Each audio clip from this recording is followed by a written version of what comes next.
How to Deal with Toxic People, 9 Stoic Strategies. Stoicism. Every morning, before he faced the most powerful empire on earth, Marcus Aurelius told himself something strange. Today I will meet the meddling, the ungrateful, the arrogant, the deceitful, the envious, the rude. He was the emperor of Rome.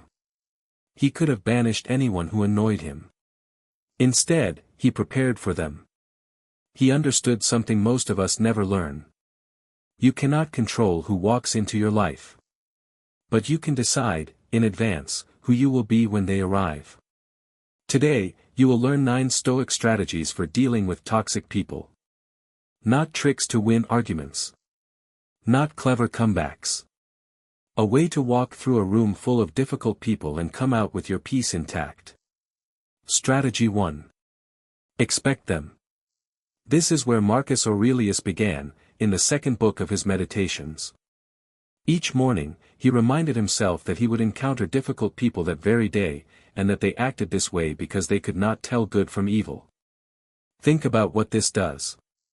Most of your frustration with toxic people comes from surprise. You expected your coworker to give you credit, and he took it. You expected your relative to congratulate you, and she found a flaw. The Stoics saw expectation as the root of the wound. So run the morning rehearsal. Before you open your inbox, before the family dinner, say it plainly. Today I may meet someone rude, someone jealous, someone dishonest. When it happens, you will not be ambushed.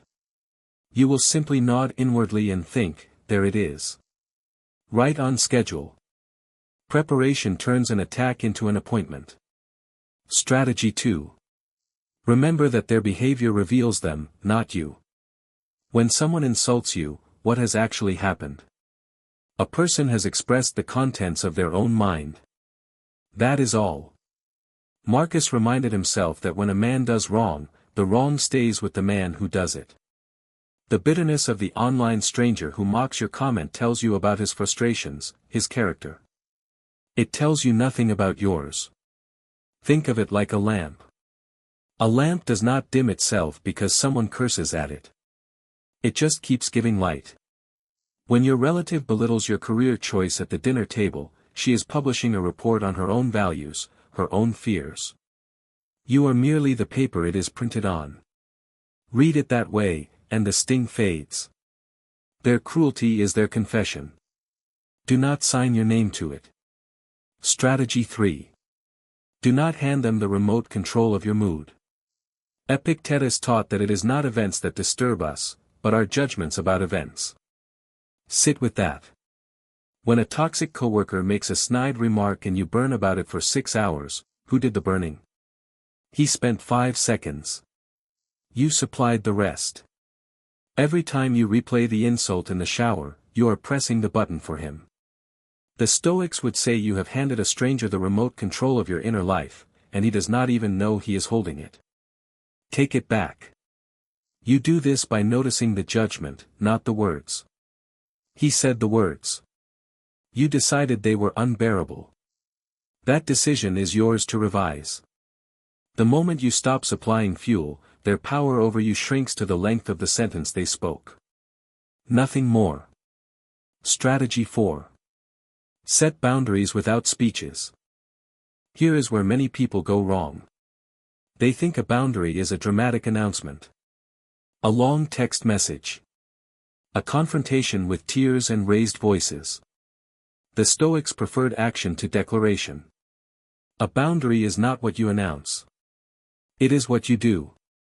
If your relative turns every phone call into an hour of complaints and guilt, you do not need to deliver a lecture about respect. You simply say, I have 20 minutes, and at 20 minutes, you warmly end the call. If a coworker keeps dumping his work on you, you say, I cannot take that on, and you stop explaining. No justification tour. No seeking their approval for your limits.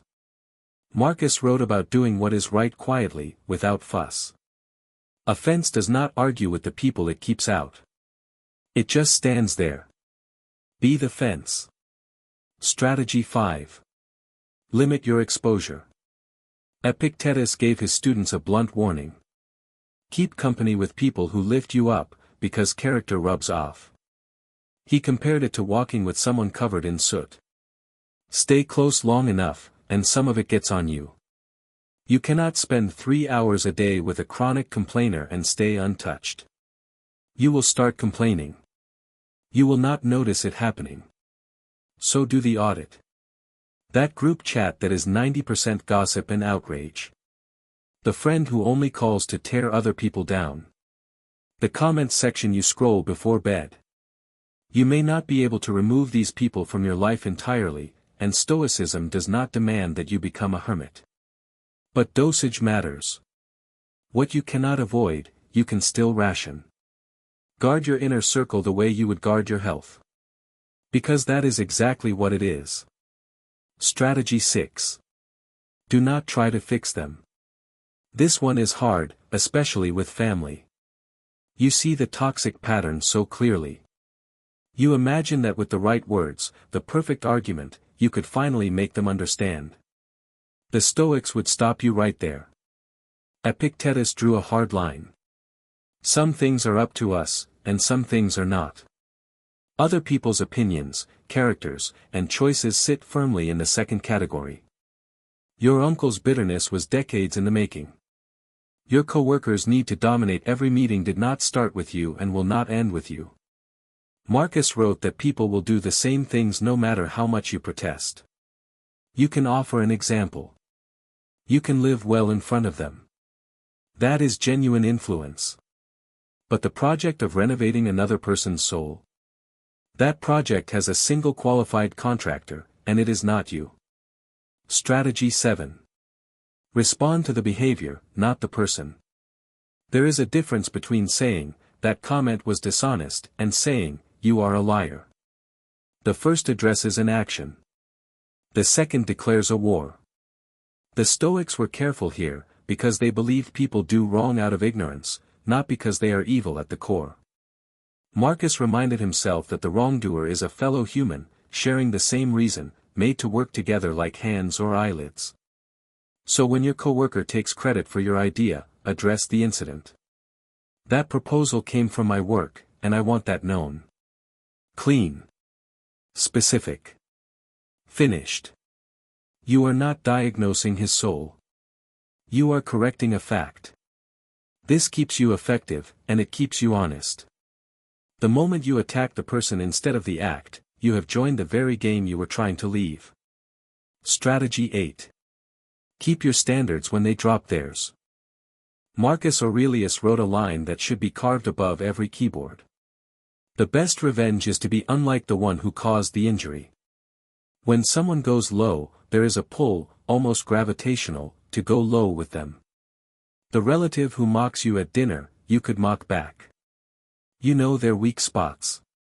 The stranger online who twists your words, you could twist his. And for about 10 seconds, it would feel wonderful. Then you would notice what happened. They set the price of admission, and you paid it with your character. The Stoics saw this clearly. If rudeness is shameful in them, it is shameful in you. Their behavior is never a coupon that makes yours acceptable. Hold your line, not to look superior, but because your standards are yours. They do not fluctuate with the company. Strategy 9. Walk away when the cost exceeds the lesson. Stoicism is not a pact to endure everything. The Stoics believed difficult people were training. Marcus even called them his teachers in patience. But every training has a point of diminishing returns. When a relationship costs your health, your sleep, your ability to be decent to the people who love you, the wise response is not more endurance. It is distance. Epictetus taught that the door is always open, that no one is compelled to stay where staying destroys them. You can leave the job where contempt is the daily weather. You can step back from the friendship that is only extraction. Do it without hatred, without a grand exit speech. Just a calm recognition. I have learned what this had to teach me, and the tuition is now too high. Then walk. So where does this leave you? Tomorrow morning, someone difficult is waiting. The coworker, the relative, the stranger online. That part is already decided. What is not decided is you. The Stoics did not master other people. They never even tried. They mastered the 6 inches between their own ears, and it made them unshakable. Notice that not one of these 9 strategies asks you to hate anyone. Contempt is just another way of letting toxic people live in your head, rent-free, forever. The goal was never to defeat them. The goal is to protect the one thing they cannot touch unless you hand it over. Your character. Guard it the way Marcus guarded his, one morning, one encounter, one calm response at a time. And the toxic people around you will slowly discover something inconvenient. They no longer have a way in.